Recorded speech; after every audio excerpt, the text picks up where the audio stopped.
Hey guys, welcome back to Just Unreal. In this video, we're going to take a look at character blueprint class and we're going to make a simple cube move around like forward, backward, right and left using WASD keys. So let's see how it's done. So first of all, what I'm going to do is I'll save this scene so that I don't lose my progress. I'll open this content, right click, make a new folder, name it maps, enter. In here I'll save like Control S, go into maps, I'll name this test and hit save. Double click test, this is it.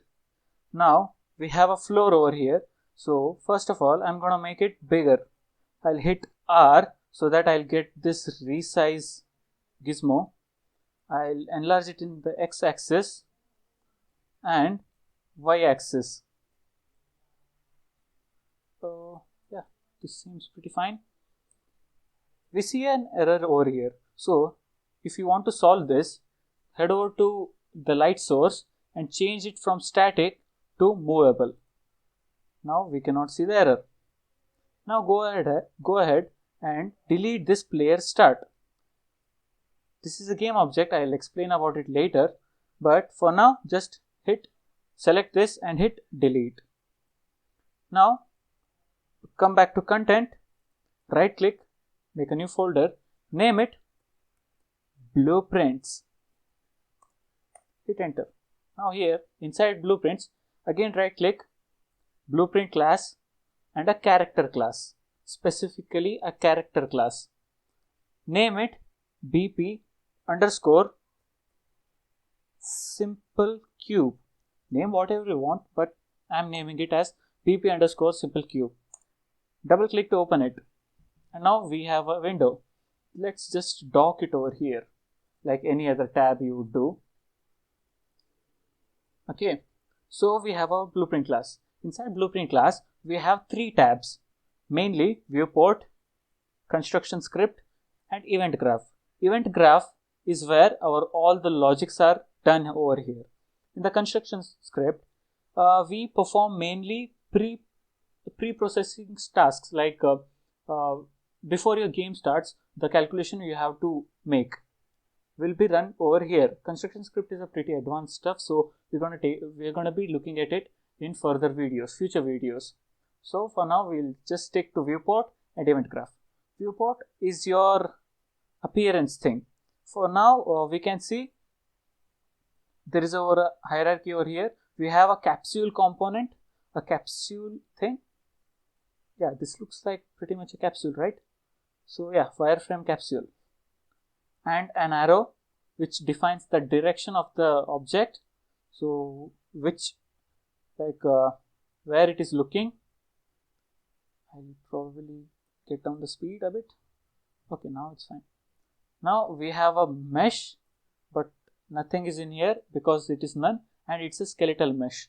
Skeletal mesh in the sense and what can we say, a mesh which is already rigged with bones. If you know 3D objects or 3D softwares, you will be knowing what a rig is. So I'm not going to be explaining it. So that is mainly known as a skeletal mesh. So we don't have a skeletal mesh right now. We're going to be making it in later videos. For now, we are just going to use a mesh. And we have a character movement.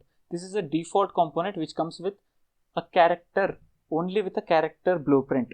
You cannot get this component in any other blueprint classes like actor or pawn.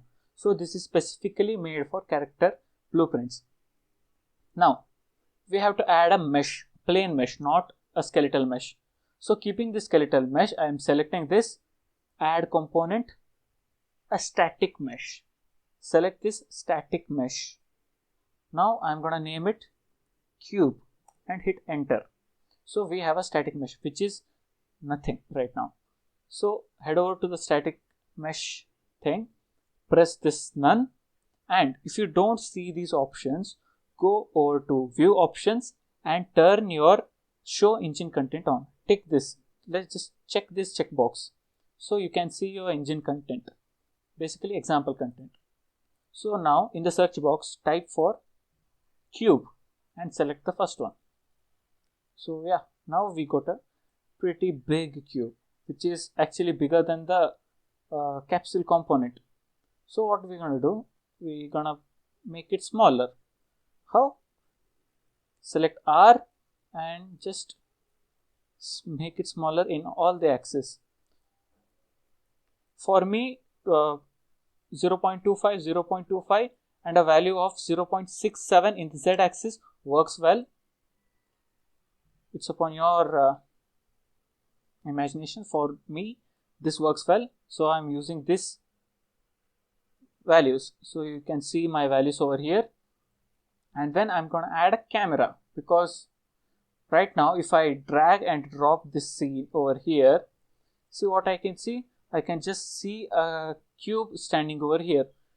If you have known any other engines, you'd be knowing it that you need a camera to work. You need a camera to watch what your game is doing, or you need something to render your scene, right? So you need a camera. For now, I'm going to add a camera over here. Let's save this thing. If you see a hashtag over here or any other thing, it means you haven't saved it.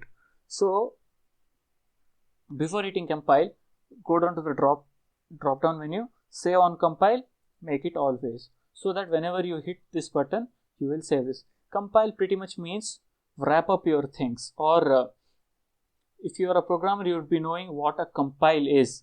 So just search the word compile in Google and see what that means. Now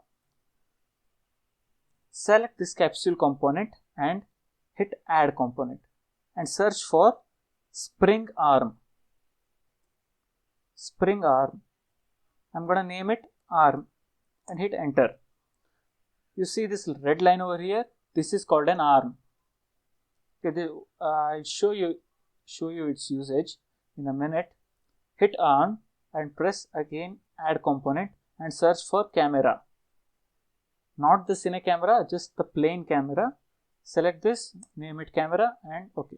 Now when you select arm, your camera will spawn not in this place but the end of this arm, so that when you rotate or move your arm, your camera moves with it like this. So this is what a spring arm does. Let's bring back it to 0, and now okay. For me, a value of minus 30 degree for arm in the y-axis and a 20 degree in the y-axis for camera works well. So experiment with it and see what you can do for this angle, so that your camera can see your cube. So there is a small window over here where you can see what your camera is seeing. If you want to get that, just click on your blueprint and you can see what your camera is seeing right now in the scene. So this is what we want to achieve. So let's keep it like that. Now for the moment, first let's save, Ctrl S to save. Now for the moment, okay, basically what we can do is we delete everything. I'll explain this on the go, but not now. Just delete everything in the event graph and come back here, press edit, project settings. Okay, inside project settings you get this window. Inside project settings, go to engine and inside engine, inputs. Okay, inside input there is something called axis mapping. This is a pretty simple method where we can assign multiple keys for only one function. Okay, for only one function, which, like, when the function is called, you can call that function with the keys which you have assigned over here. You will know in a minute what it means. So let's hit plus and drop down, and let's drop it down. I am going to be naming it move forward. Okay, so we are going to name it move forward, hit enter. So yeah, now we're going to select the key. For forward, we're going to be using W. So inside keyboard, let's search for W. W, yeah, W. And now we're going to be moving backwards, right? So instead of making a new axis for move backwards, what I'm going to do is I'm going to hit another S, another plus, and select yes inside the keyboard and make the scale inverse of 1. What is inverse of 1? -1. So when we press W, this will go from 0 to 1. When we hit yes, this scale will go from 0 to -1. Basically inverse of what W is doing. That is what we want. Forward, inverse, backward, right? So, okay. Now I'm gonna make another axis, which is our move right, GHT, right, enter. Now for the right, we're gonna be using the key D. So search for D and D. And for left, we're gonna be using A. So search for A and make it -1. Okay, we are pretty much cool here. Come here, save it, save current or Control S. Come here, and if you want to call a node or create a node, you just right click and search for the node. There are a hell lot of nodes over here, so you can just go to the Unreal Engine's documentation and just take a look at it. If you want the link, I'll paste it in description or something, so you can take a look at it. So for now, what node we are going to use is, we just named our thing move forward, right? Move forward and move right. So I'm going to type the same thing over here, move forward. So see, we have our axis event. We want an event, not a value. So I'm going to select move forward axis event. See, this red color things pops up. So same for move right, RIGHT, right? Axis event. So yeah, I got move forward and move right. So we want to move our character, right? We have to move our character.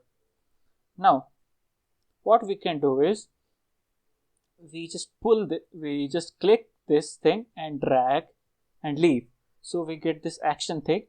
Now we have to search for add moment input. We have a node called add moment input.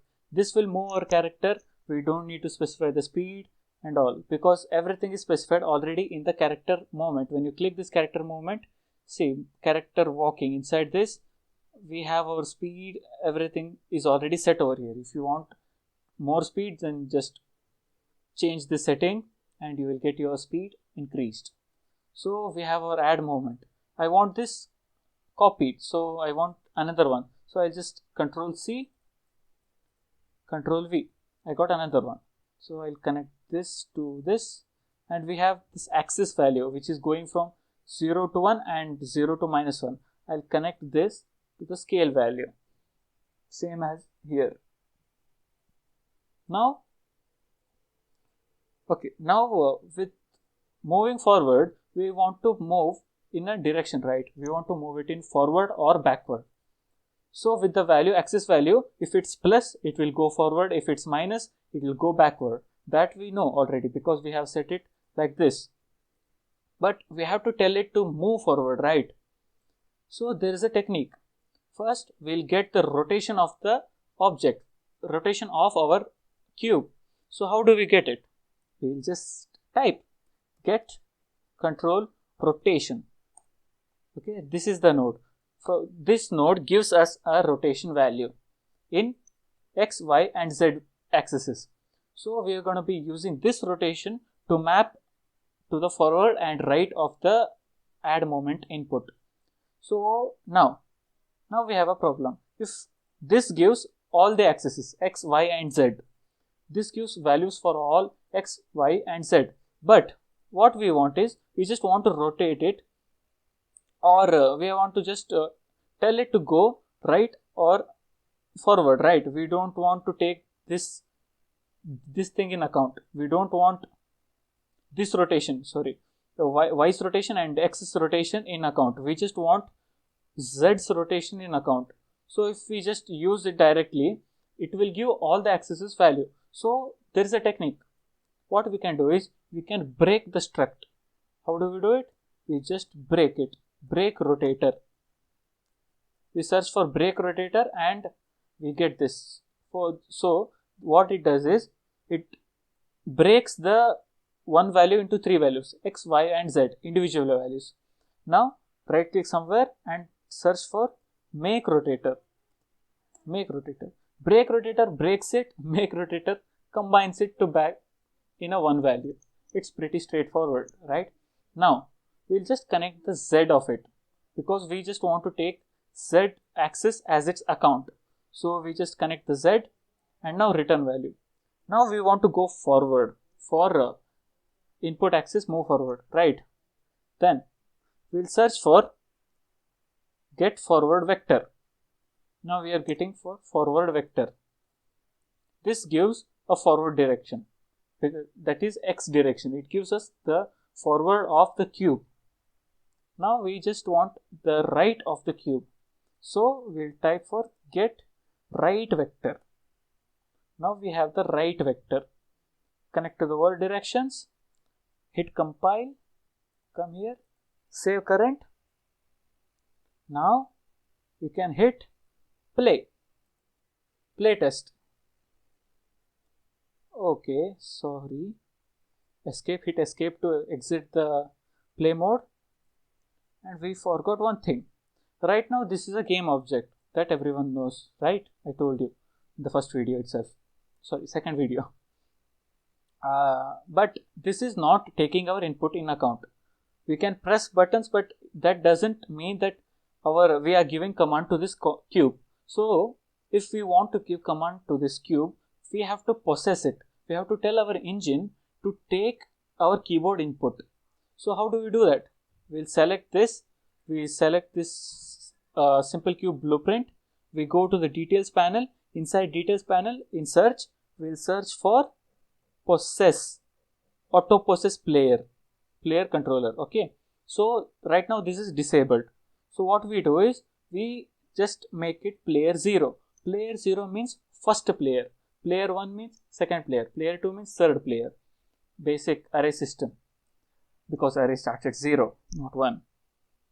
As a programmer, I'm saying. Sorry. So player 0. Now that we have done it, just hit X. Now if you play, now if you press W, it moves forward, S backwards, D right and A left. We cannot move the camera here and there because we haven't assigned the controls yet. For now, we can just move around with WASD. Yeah, this is it, guys. There you have your controls. Move forward, backward, right and left. Thank you for watching my video. If you like it, please like, share, subscribe and please comment your views on this. So we're gonna see you in next video. Thank you. Stay safe. Keep learning.